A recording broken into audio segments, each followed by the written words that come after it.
é o ato de óbito da palavra mágico-religiosa. Uma reflexão sobre a linguagem elabora-se em duas grandes direções. Por um lado, sobre o logos como instrumento das relações sociais, por outro, sobre o logos como meio de reconhecimento do real. Olá, senhoras e senhores! Sejam bem-vindos à aula número 32. Mestres da Verdade na Grécia Arcaica, parte 2.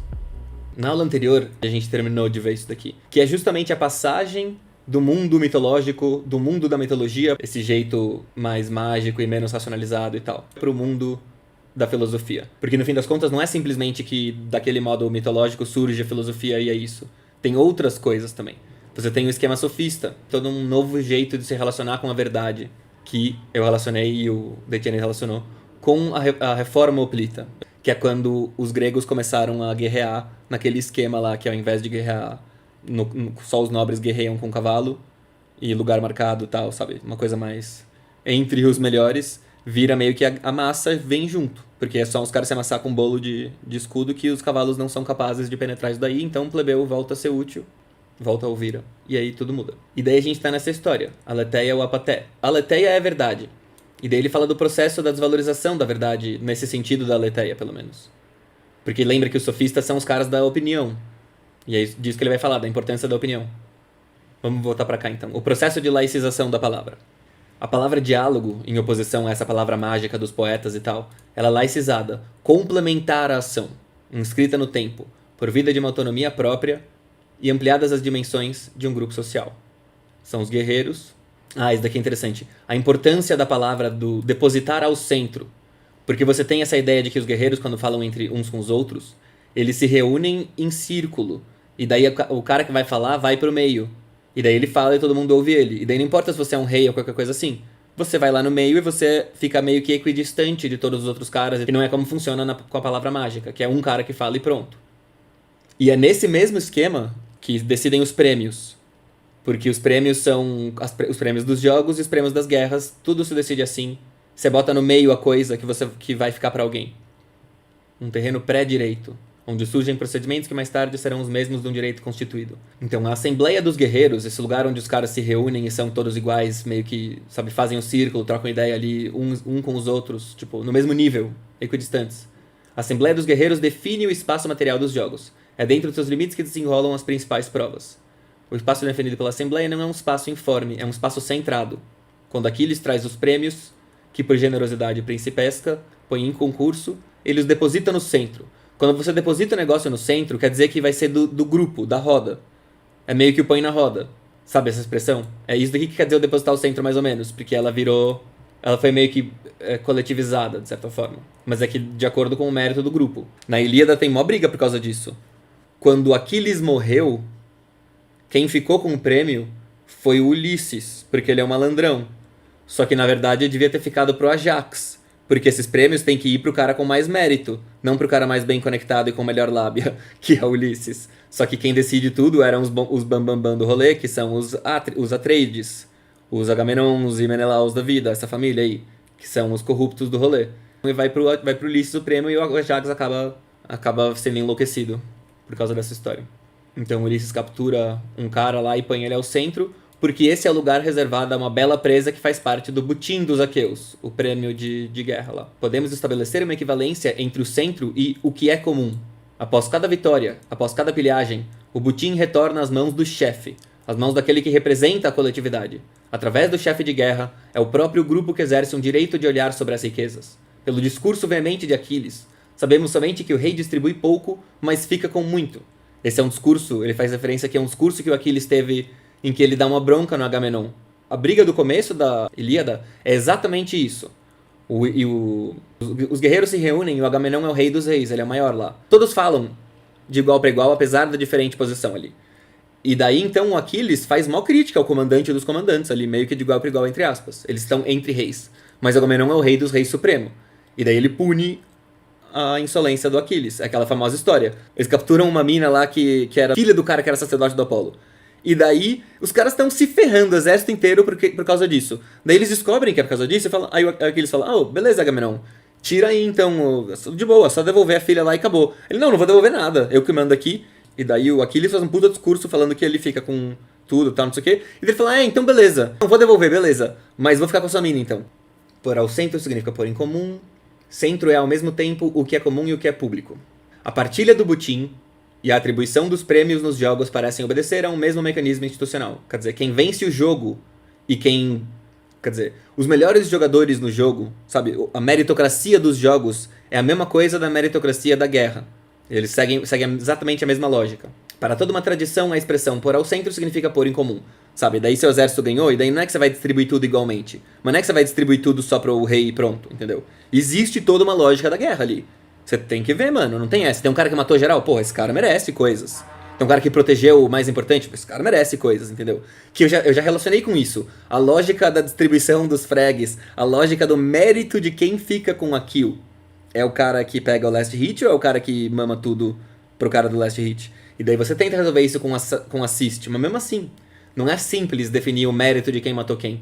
Que obviamente é impossível não relacionar com a questão de quem matou quem na doença também hoje em dia, né? Entre o cetro e ponto central, as afinidades são essenciais. De fato, muito mais do que uma emanação do poder real, o cetro parece simbolizar, nesse costume, a soberania impessoal do grupo. Porque, eu não falei aqui, mas o cara que vai ao centro, ele pega um cetro na mão pra falar. Não é só que ele vai lá no meio, ele vai lá no meio e pega o cetro. Então o cetro simboliza a soberania impessoal do grupo. Tipo, o cara não tá falando só por ele mesmo. Falar no centro, nas assembleias militares, se não é falar em nome do grupo, é pelo menos falar daquilo que interessa ao grupo como tal. Assuntos comuns, especialmente assuntos militares. Isso aqui eu acho impossível não relacionar com os problemas da voz da mulher que eu falei em outros textos já de empoderamento e tal. Que quando a mulher fala dos assuntos pessoais delas, ela tá quebrando isso daqui. Pra que serve a assembleia política? Pra mesma coisa que a assembleia militar e do jogo. Não é pra falar dos seus probleminhas, ou dos probleminhas de um cara. É pra falar do que concerne a coletividade. Em todos os níveis, nos jogos, na partilha do butim, na assembleia, o centro é sempre, ao mesmo tempo, o que está submetido ao olhar de todos e o que pertence a todos em comum. Um dos privilégios do homem de guerra é o seu direito da palavra. Isso daqui eu já li. Traduz perfeitamente um traço fundamental da relação social que liga o guerreiro ao guerreiro. A igualdade. Esta igualdade... Que igualdade? Sabe, toda essa coisa de igualdade... Como assim? Que igualdade que os gregos tinham? Esta igualdade que marca a instituição militar dos banquetes iguais, onde se reúnem os homens do Laos, que também caracteriza as assembleias guerreiras, onde cada um dispõe de um mesmo direito de palavra. A partir da epopeia, o grupo dos guerreiros tende a definir-se como o grupo dos semelhantes. Tem tudo a ver com... Na falange, os guerreiros são todos um cara com escudo. Como assim? Não tem um cara melhor que o outro. Não tem o fuzileiro e o cavaleiro. Não. É um cara com escudo. Eles são os iguais. O verbo dos guerreiros é também laicizado, além disso. Inscreve-se no tempo dos homens. Não é uma palavra mágico-religiosa que coincide com a ação, que institui em um mundo de forças e potências. Ao contrário, é uma palavra que precede a ação, que é seu complemento indispensável. Antes de levar a cabo qualquer empresa, aqueus se reúnem para deliberar. Que eu falei que o poeta institui o real. Ele não simplesmente complementa o real. Porque literalmente ninguém lembra de nada do que aconteceu, exceto aquilo que o poeta cantou. Então o que ele cantou é real. Ele é alguma coisa ali. Ele, não importa se ele é exatamente o que aconteceu antes ou não, mas ele é objetivamente a memória do povo. Então ele institui uma coisa. Sendo que a palavra laicizada do diálogo, não. Ela tem a ver com o que está acontecendo. Ela totalmente depende do fato. Entende que o jeito de falar da mitologia, ele está descolado da realidade de uma forma que ele pode estar descolado da realidade dos homens e da realidade mundana e tudo mais, do que está acontecendo, de um jeito que o igualitário não. A racionalidade tem tudo a ver com essa igualdade nesse sentido. Com o falar no olho. A racionalidade é a verdadeira democracia.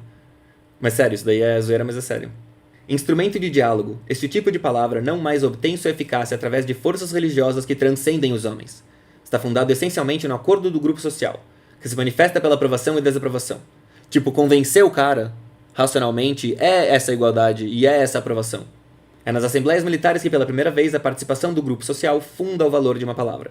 Prepara-se nesse momento o futuro estatuto da palavra jurídica ou da palavra filosófica, da palavra que se submete à publicidade, que tira sua força do assentimento de um grupo social.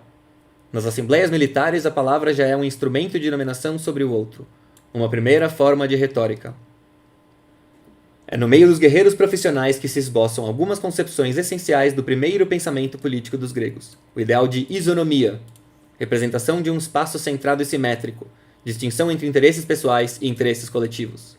O demos, a palavra democracia é o demos representa a massa. Na época da Ilíada e tal, eles são bem mais plebes. Então o demos não ordena, não julga, não delibera. Não é todavia nem povo nem estado. O homem do demos, Tércites, e a maneira como Ulisses o trata marca os limites da palavra igualitária. É uma cena engraçada que os homens não estão motivados pra ficar lá na guerra em Troia. Tem um monte de gente morrendo, eles estão com a peste, eles estão, sabe, mó desmotivados e tal. Daí o Agamenon tem um sonho em que um deus sacaneia o Agamenon pra ele fazer besteira, e daí ele faz besteira. Ele vai lá e fala assim, pô, já sei, vou motivar os caras a ficarem mais animados, falando assim, já era, gente, vambora, vamos voltar pra casa, GG, perdemos, não tem essa. Já era. E aí eles vão falar, não, Agamenon, não, vamos ficar, não desiste, a gente vai ganhar. E daí vai dar tudo certo. Só que não é nem um pouco isso que acontece. Aí Agamenon chega lá, faz exatamente essa história, e aí geral fala... Uah! Ele descreve que, sabe, de repente teve um som gigantesco de comemoração, todo mundo... E daí, tipo, eles todos correram pros barcos pra fugir, pra voltar pra casa, que eles não queriam ficar na guerra. E aí o Ulisses e os outros caras mais top, os caras do Laos... Quando um cara que é nobre, um cara do Laos, tá voltando pro barco fugindo porque ele entendeu errado, o Ulisses chega lá e fala assim... não, você não entendeu, o Agamenon tá fazendo jogo, ele tá tentando motivar a galera. Aí os caras, entendi, foi mal. E quando tem um dos plebeus, um cara do Demos, o Ulisses chega e fala, seus merda, volta aqui, mano, obedece essa... Sabe, é outro jeito de tratar. E daí o Tércites é um cara que levanta a voz pra Agamenon. Que vai falar que nem o Aquiles vai lá e fala assim, Agamenon, você é um vendido. O Tércites, é bem nessa cena mesmo. O Tércites, logo que eles voltam, e que, tipo, fica claro que eles não vão voltar pra casa e que era tudo um erro, o cara faz mó textão ali na cara do Agamenon, fala que ele é um vendido, que essa guerra aí é só pros poderosos oprimirem os fracos e tudo mais. Tipo, literalmente faz discurso comunistinha. E aí, o Ulisses não responde. O Ulisses dá uma cetrada nele. Simplesmente dá uma cacetada no cara. E acabou. Esse é seu lugar, mano. Você não levanta a voz aqui. E isso é antes da forma hoplita. A Ilíada, ela é numa época em que ainda não tinha acontecido isso, mas é que ela é escrita um pouco depois dela ter acontecido, então tem fatos meio errados nela, entre aspas. Então, o homem do Demos, Tércites, e a maneira como Ulisses o trata, marca os limites da palavra igualitária. Quando Tércites eleva a voz, Ulisses não procura convencê-lo com palavras, golpeia-o com o cetro. Tércites é o vilão. Não tem o direito de falar porque não é combatente. Porque nessa época não era geral, nessa época era só os caras mais top com cavalo. Esse cara devia estar lá pra remar, fazer outras coisas. Não tem direito de falar porque não é combatente. Para que Tércites tome parte no diálogo, para que a fronteira entre o Laos e o Demos desapareça, será necessário uma transformação maior, a extensão dos privilégios do guerreiro a todos os membros de um grupo social mais amplo. É a falange, a formação hoplita em que cada combatente ocupa um lugar, onde cada cidadão soldado é concebido como unidade intercambiável que permite a democratização da função guerreira. E, solidariamente, a aquisição, por parte de um grupo de escolhidos, de um maior número de privilégios políticos, até então reservados à aristocracia. A reforma hoplita é, ao mesmo tempo, produto e agente de estruturas mentais novas, as mesmas que definem o modelo da cidade grega. Reforma hoplita e nascimento da cidade grega, solidárias em si mesmas, não podem ser separadas da mutação intelectual mais decisiva do pensamento grego, a construção de um sistema de pensamento racional que marca uma ruptura manifesta com o antigo pensamento religioso, de caráter global, onde uma mesma forma de expressão abrange diferentes tipos de experiência. É nas práticas institucionais de tipo político e jurídico que se opera durante os séculos VI e VII um processo de secularização das formas de pensamento. Entre a Ilíada e a gente. Então, como que se opera essa laicização da palavra? Elaboração da retórica e da filosofia, mas também a elaboração do direito e da história.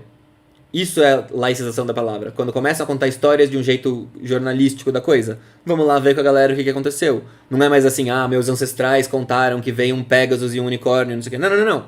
Vamos lá falar pros caras, mano. Você viu o Pegasus? Você viu?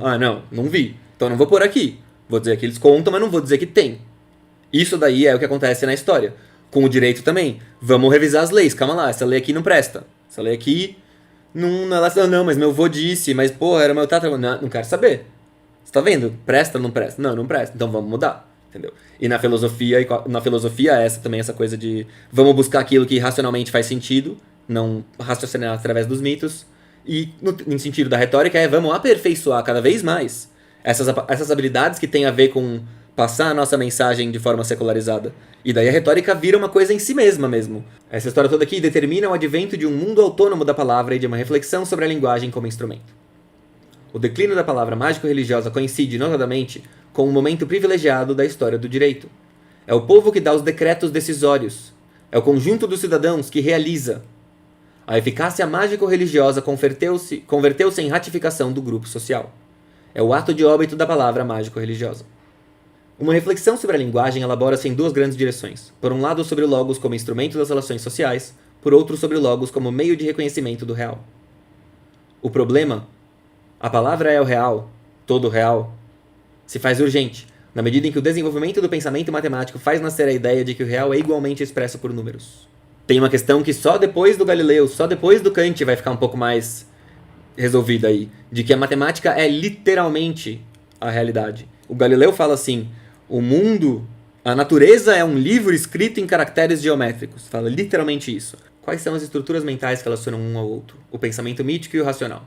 Em termos mais adequados do que acontece com a Aletheia, seu conteúdo semântico no momento da secularização da palavra. Então, uma reflexão sobre a linguagem elabora-se em duas grandes direções.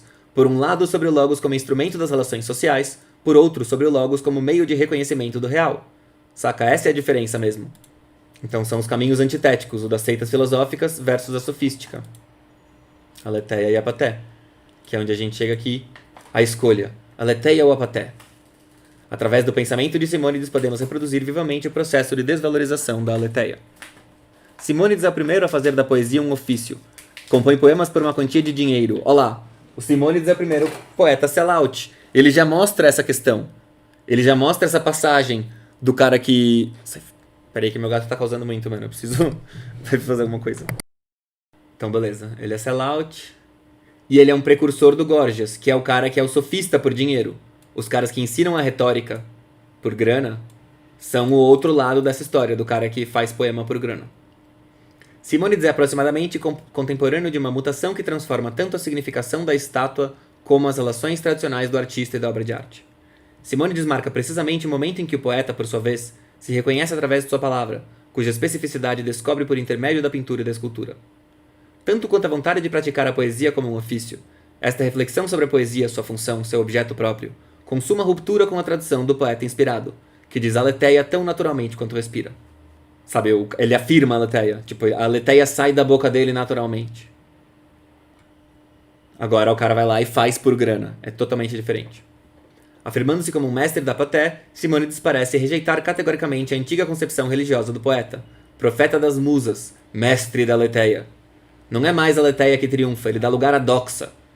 Mas a desvalorização da Aletheia não é inteligível, a não ser em sua relação com uma inovação técnica, que é de um outro aspecto fundamental da secularização da poesia empreendida por Simônides. Toda uma tradição atribui-lhe a invenção da mnemotécnica. Até Simônides, a memória era um instrumento fundamental para o poeta. Era uma função de caráter religioso que lhe permitia conhecer o passado, o presente, o futuro. De uma vez por todas, através da visão imediata, através da memória, o poeta entrava no além, atingia o invisível. Função religiosa, a memória do poeta era o fundamento da palavra poética e o estatuto privilegiado do poeta. Com Simônides, a memória torna-se uma técnica secularizada, uma faculdade psicológica que cada um exerce mais ou menos segundo regras definidas, regras postas ao alcance de todos. Não é mais uma forma de conhecimento privilegiada, é um instrumento que contribui para o aprendizado de um ofício. Olha lá. As formas de memorização.